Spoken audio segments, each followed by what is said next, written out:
In today's incredible story, we'll learn about the case of David Ramires, an exemplary police officer who dedicated his life to protecting others, confronting criminals, and upholding justice above all else. But what happens when duty and a father's love collide? In a moment of pure adrenaline, while arresting a criminal, he removes the hood and is confronted with a face he never imagined he'd see in such a situation: his own son.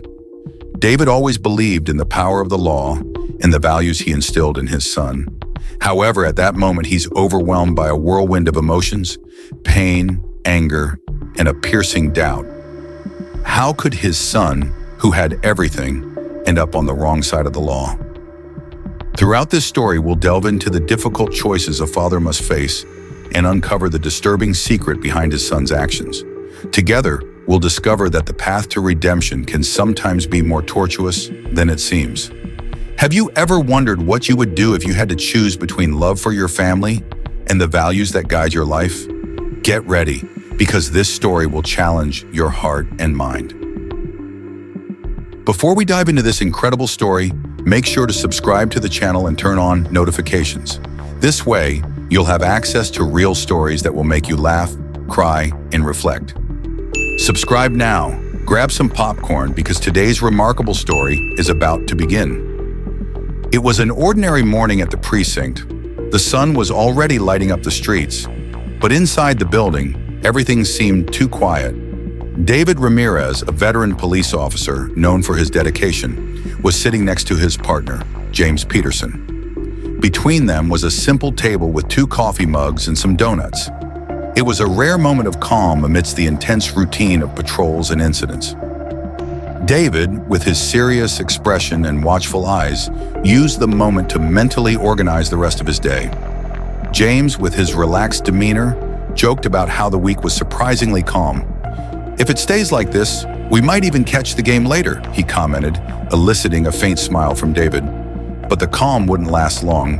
The sound of the police radio cut through the air like a knife, bringing an urgent call. On the other end, the dispatcher reported a robbery in progress at a nearby store. Her tone conveyed the severity of the situation. David and James exchanged quick glances, and within seconds the coffee and donuts were forgotten.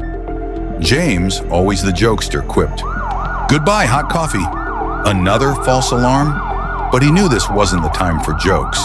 The two quickly stood up, adjusting their vests and checking their equipment. In the patrol car, as David turned on the siren and sped through the streets, they received more updates via the radio. This time, the alarm wasn't a mistake. An armed gang had stormed the store, taking customers and employees hostage. The tension rose. They were the closest unit and couldn't wait for backup. "This changes the game," James said as he placed his hand on his gun holster, feeling the weight of responsibility. David gripped the steering wheel tightly, his jaw clenched. He knew every second counted.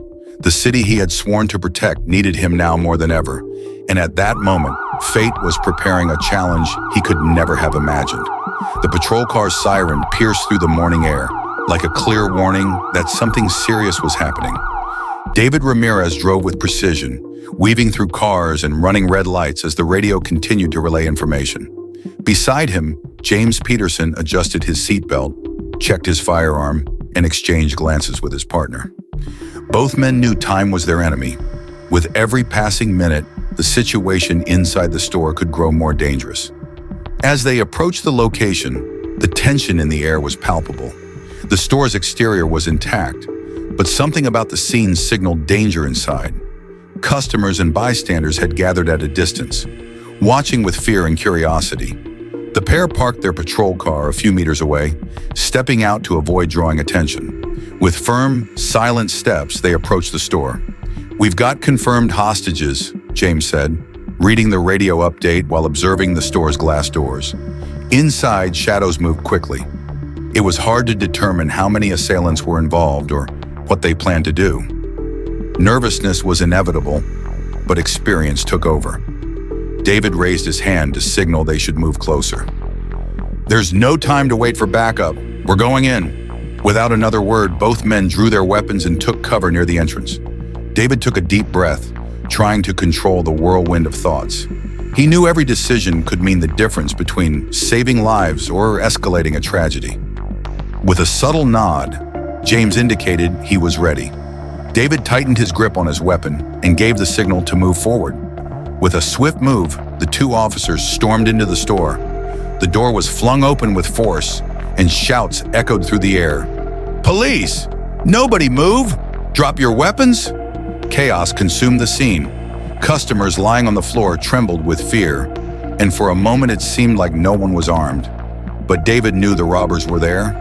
At the back, he noticed a figure darting down a corridor. "After him!" he yelled to James as they assumed their positions and prepared for what lay ahead. David's boots echoed against the store's floor as he sprinted down the narrow aisle, his eyes locked on the figure ahead. The suspect, a slim and agile young man, wearing a hoodie that obscured his face, ran desperately, knocking over shelves and shoving anything in his path in a frantic attempt to escape.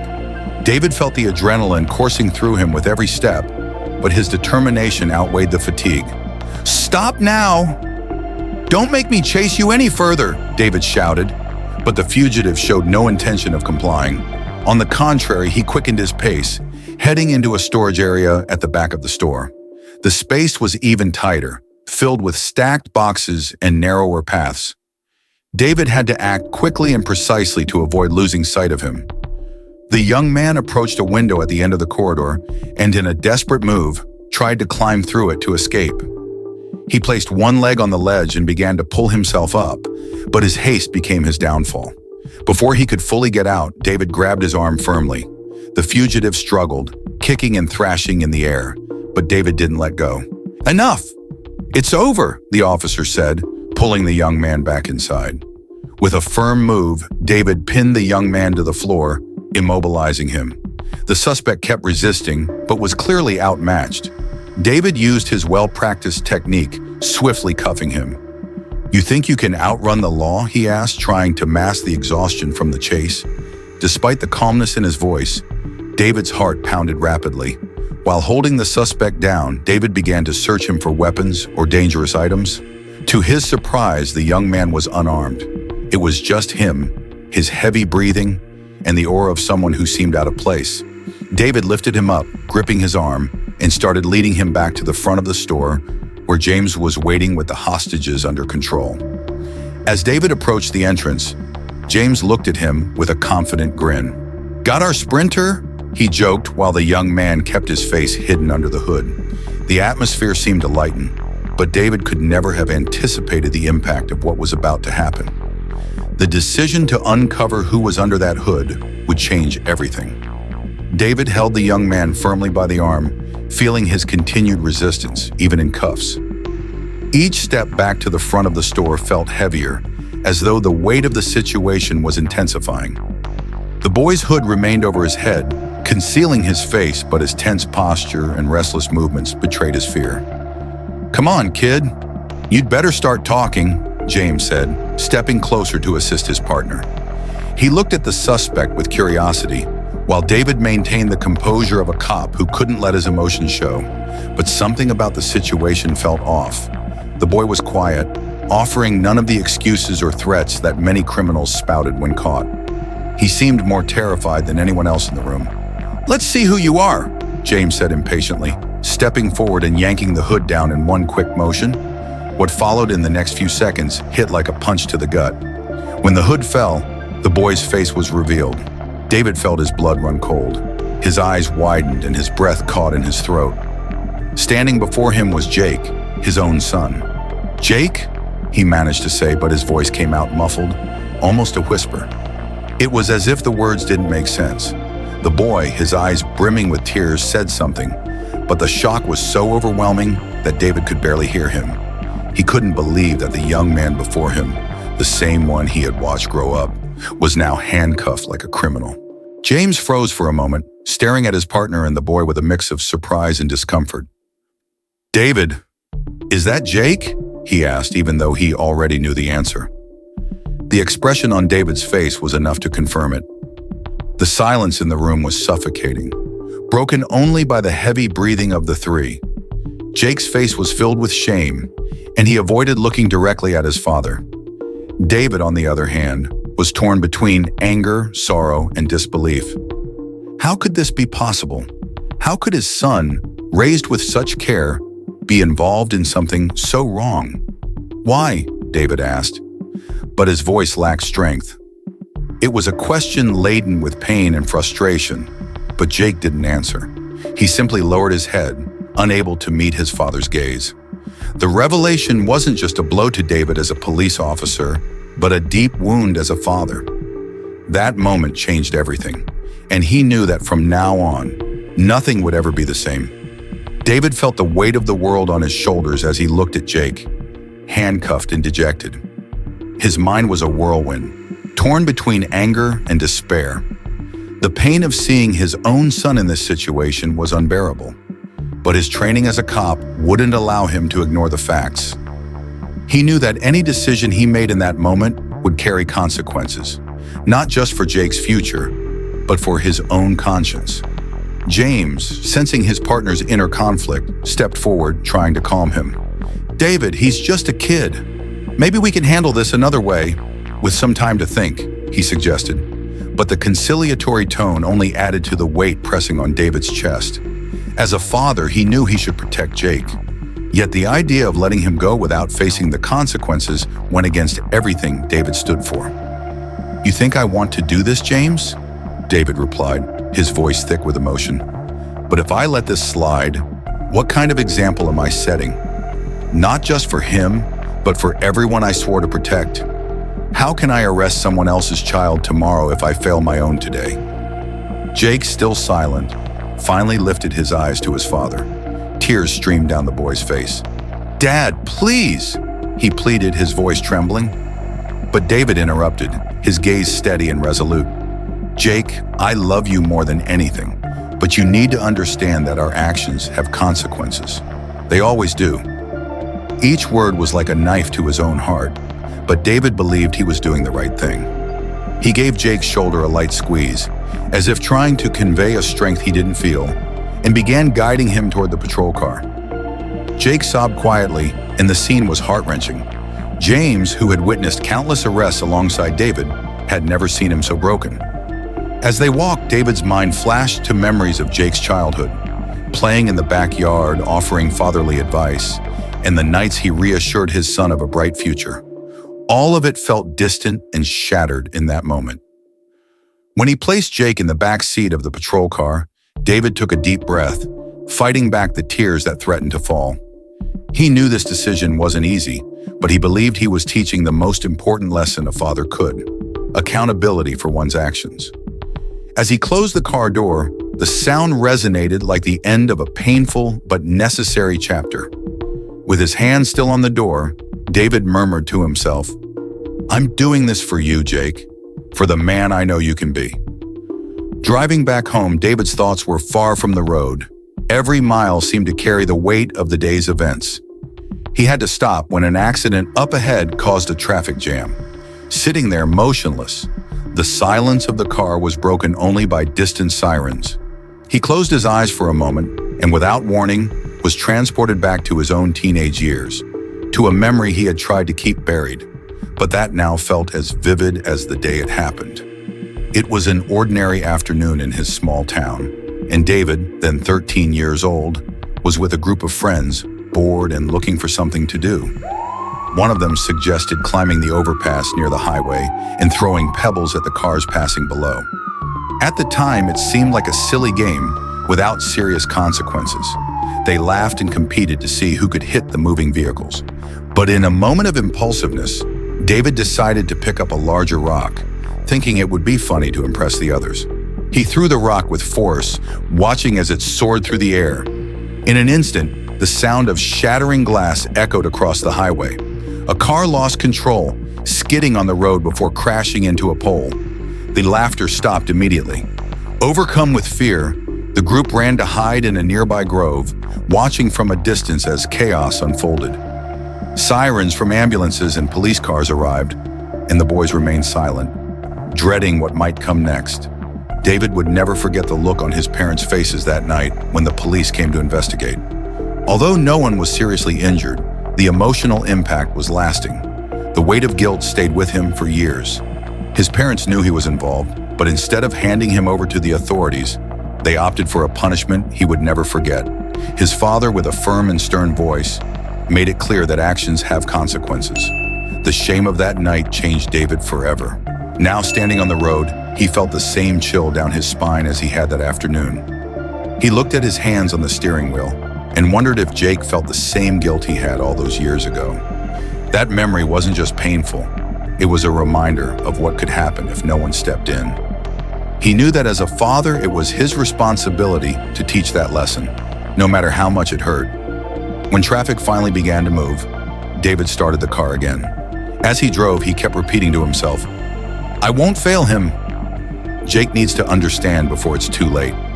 The memory of his youth wasn't just a ghost from the past, it was a moral compass guiding him in the present. David parked the car in front of the house but stayed seated for a few minutes, gripping the steering wheel tightly. His mind weighed heavier than ever. He knew the next moment would be just as difficult as the one he had just experienced. Sophia, his wife, was at home, probably calm and unaware of the storm that was about to descend upon the family.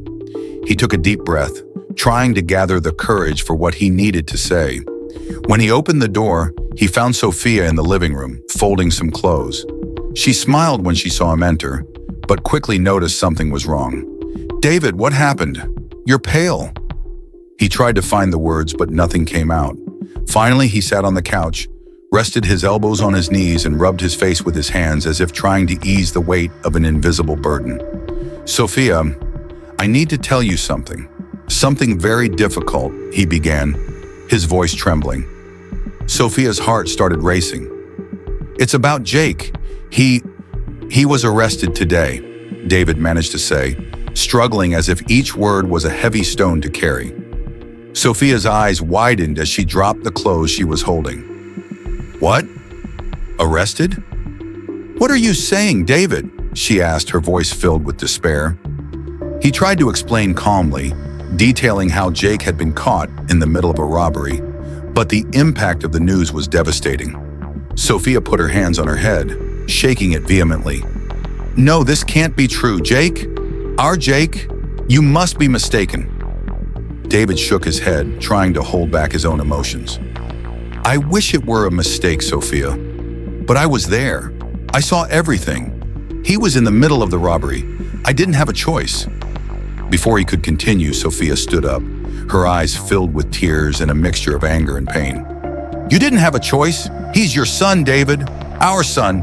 How could you take him to the station like he's just another criminal?" The argument quickly escalated.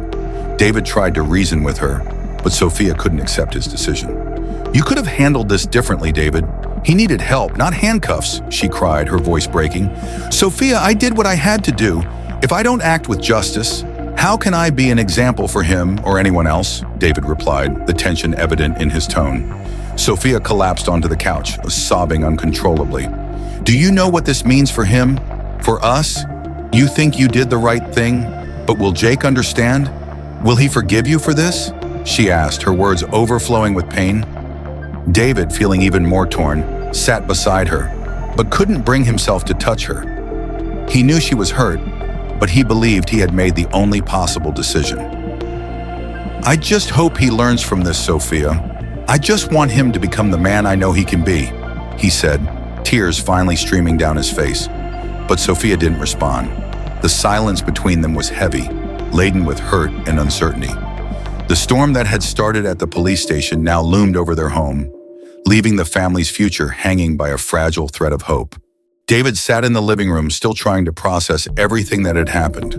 The silence in the house was unsettling, broken only by the distant ticking of a clock. Sophia was in the bedroom, her eyes swollen from crying, and David knew she needed time to recover. But he couldn't rest. Something didn't add up, something he needed to understand. Why would Jake get involved in something so serious?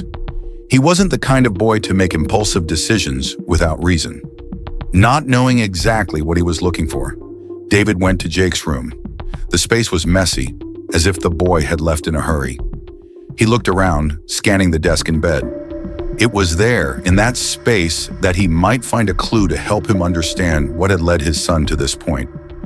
As he opened the drawers, his hand touched a black notebook. Picking it up, a piece of paper fell to the floor. David bent down to pick up the note.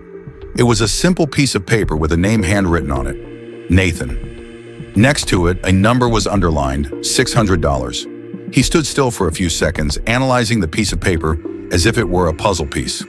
Who was Nathan?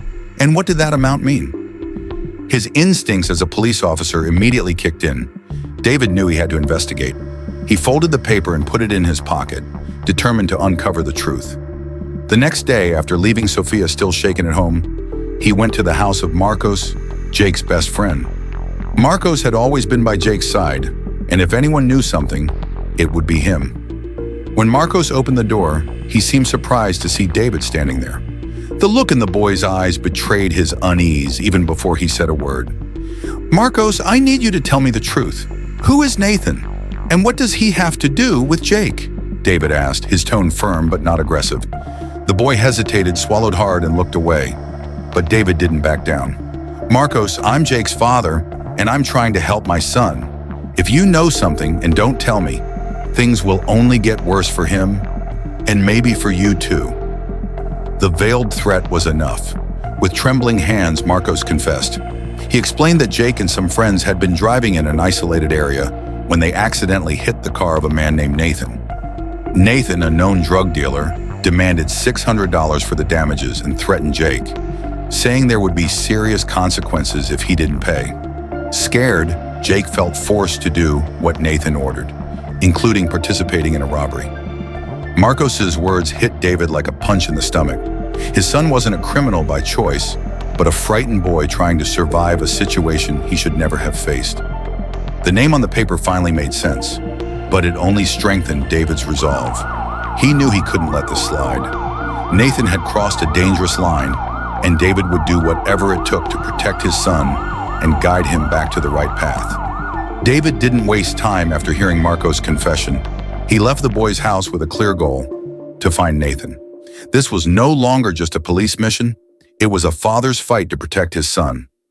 On his way to the station, he called his partner James and quickly explained the situation.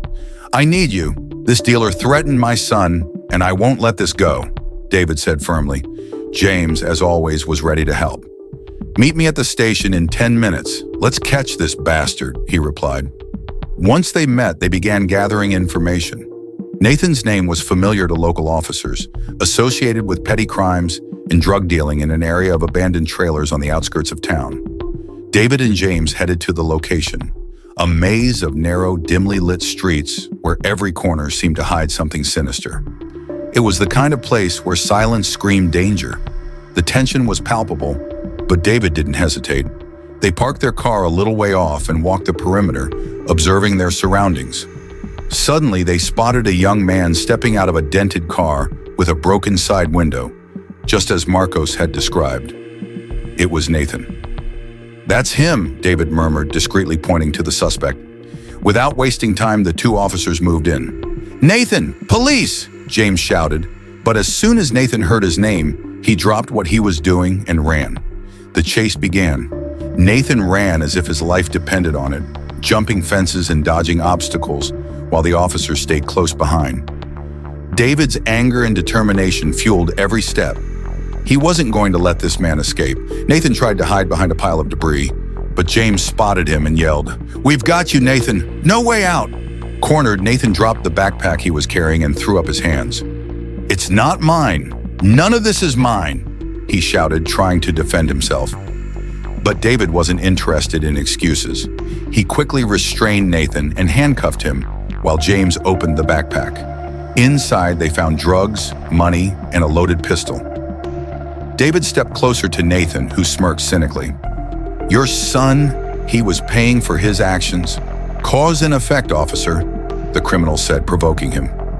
David's blood boiled, but before he could react, James intervened, placing a hand on his shoulder.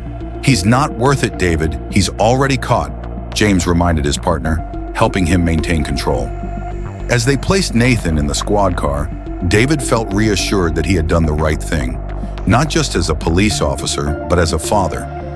Nathan was now in custody, and the first step to freeing his son from this nightmare had been taken. "Now it's time for justice to do its part," David said, as he watched the criminal being secured in the vehicle. Although he knew the battle was far from over, he felt he had regained control of something that seemed lost. The wait for the trial was one of the most challenging periods of David and his family's lives. 3 weeks passed before the hearing was scheduled. They were weeks filled with uncertainty, arguments, and sleepless nights. Jake remained in custody, and while he was treated respectfully, the experience of being behind bars had already left its mark on the young man. Sophia could barely hide her anxiety, and David buried himself in work to stay sane. But that day, answers would finally start to unfold. The courtroom was packed. Jake's case had drawn attention because it involved a respected police officer and his son. The silence in the room was almost oppressive, broken only by occasional whispers. When the judge entered, everyone rose and the trial began. The defense attorney immediately requested that the security camera footage be shown, as he considered it the cornerstone of the case. David, sitting in the row behind Jake, felt his heart heavy. He knew the video could either save or condemn his son. Sophia, beside him, held his hand tightly, trying to contain her nerves. The attorney stood and asked everyone to focus on the footage. As the video played, the room fell completely silent. The footage showed the robbers entering the store aggressively. 2 of them took command, shouting orders and intimidating people. Jake, however, appeared in the corner, hesitant and visibly nervous. He didn't make any sudden moves or intimidate anyone. Instead, his eyes constantly searched for an exit as he tried to distance himself from the situation. The most revealing part came when one of the robbers approached Jake, pointing a finger at him and shouting something inaudible. Jake shook his head, trying to resist, but eventually gave in. His body trembled and his hands shook. He clearly didn't want to be there. When the video ended, the defense attorney asked the judge to consider Jake's demeanor. This footage makes it clear that the defendant was cornered and coerced. He didn't act by choice, but out of fear of retaliation. "We ask that this be taken into account," the attorney stated firmly. The judge remained silent for a moment before addressing Jake directly. "Mr. Ramires, the footage shows you were visibly uncomfortable and coerced, but you were still present at a crime scene. I want to hear from you, in your own words, what happened that day." Jake rose from his seat with trembling hands as everyone's eyes fixed on him. The weight of responsibility was evident in his expression. He knew this was not just about telling his side of the story. It was about facing his mistakes and his father. Standing before the judge, he took a deep breath and began to speak, his voice shaking. "I know I made a mistake. I know I made choices that disappointed not only myself, but the people I love most in my life." He paused, trying to hold back tears. The room remained utterly silent, everyone waiting for his next words. "I was scared of what could happen to me and my family. When Nathan threatened me, I didn't know how to react. I did what he told me to do, but every second I wanted to get out of that situation. I knew it was wrong, but I didn't see a way out."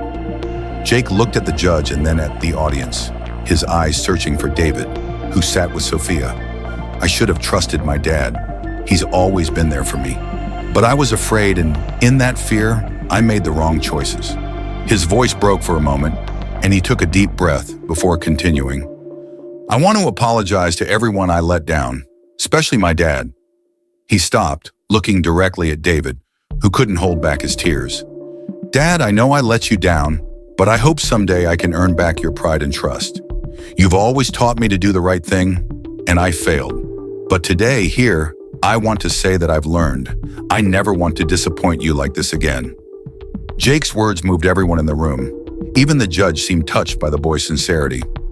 Sophia wept quietly, clutching David's hand as he struggled to maintain composure. It wasn't easy to hear, but Jake's words brought a glimmer of hope. The boy was remorseful and willing to change, and it was clear for all to see. The judge, after a few moments of silence, leaned slightly forward. "Jake, acknowledging your mistakes is an important step, but the real challenge will be proving, through your actions moving forward, that you've learned from them. We'll take your testimony into consideration when determining your sentence."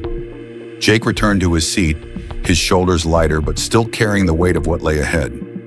David watched him, emotional but with a newfound sense of pride, not for the mistake, but for the courage his son had shown in taking responsibility and expressing his desire to be better.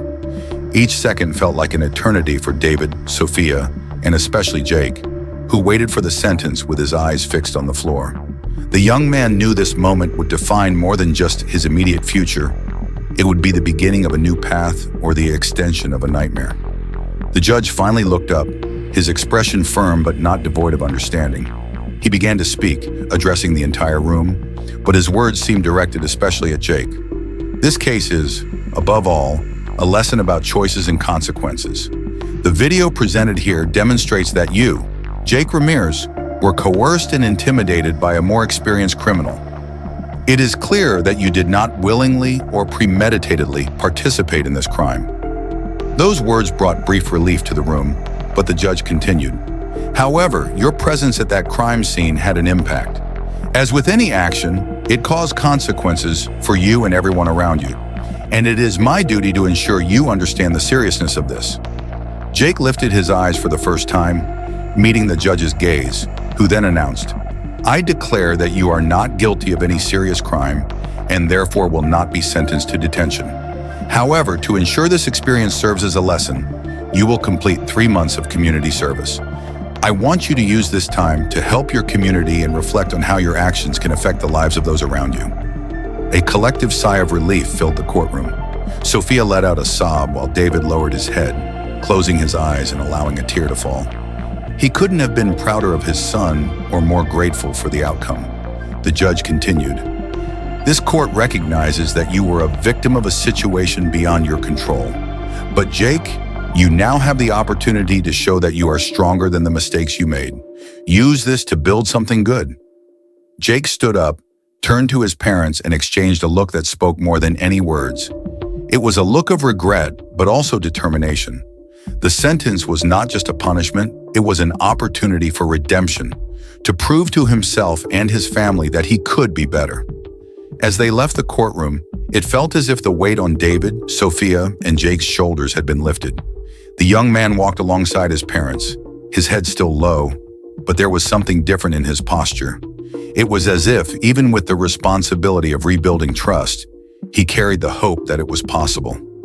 David suddenly stopped, grabbing Jake's arm. The boy turned, and before he could say anything, he was pulled into a tight embrace. It wasn't a common gesture. It was laden with feelings that had been bottled up for weeks: anger, fear, guilt, but above all, love. Jake felt his father's firm grip, as if David wanted to ensure nothing would ever separate them again. I love you, kid, David said, his voice trembling as he tried to hold back tears. And I'll always believe in you, but you need to earn it. Understand? Jake nodded, unable to respond with words as he held on to his father tightly. The hug seemed to say what words couldn't, that this moment was a new beginning. Sophia, watching the scene with tears in her eyes, joined them in a collective embrace. We're a family, and we'll get through this together, she said, her voice choked with emotion. For a moment, everything seemed to be in place again. There was no courtroom, no fear, just a family reunited, ready to face whatever came next. Jake looked at his parents, wiping away his tears. I promise you, I'll get it right. I won't let you down again. David placed a hand on his son's shoulder, his gaze firm but compassionate. I know you will, and I'll be here to help you up whenever you need it. On the way home, the silence in the car was no longer heavy. It was a silence of reflection, of relief, of a new beginning. When they arrived, Sophia went straight to the kitchen to prepare dinner. I think we deserve something special tonight, she said with a smile. David and Jake exchanged looks, a silent understanding that despite everything, this day marked the start of something better. At the dinner table, as they gathered to eat, there was a sense of unity that had seemed lost but was now stronger than ever. It was the certainty that, despite mistakes and hardships, the love of a family could overcome anything. And in that moment, in the comfort of his home, David knew that the hug he had given Jake was more than just a display of affection. It was a guarantee that regardless of the past, there is always a path to forgiveness and a fresh start. If this story touched your heart and showed you the power of love, forgiveness, and family unity, share it with someone who might be moved or inspired by this message. Let's spread hope and remind everyone that even in the hardest times, there's always a chance to start again. Click share now and help take this story to more people.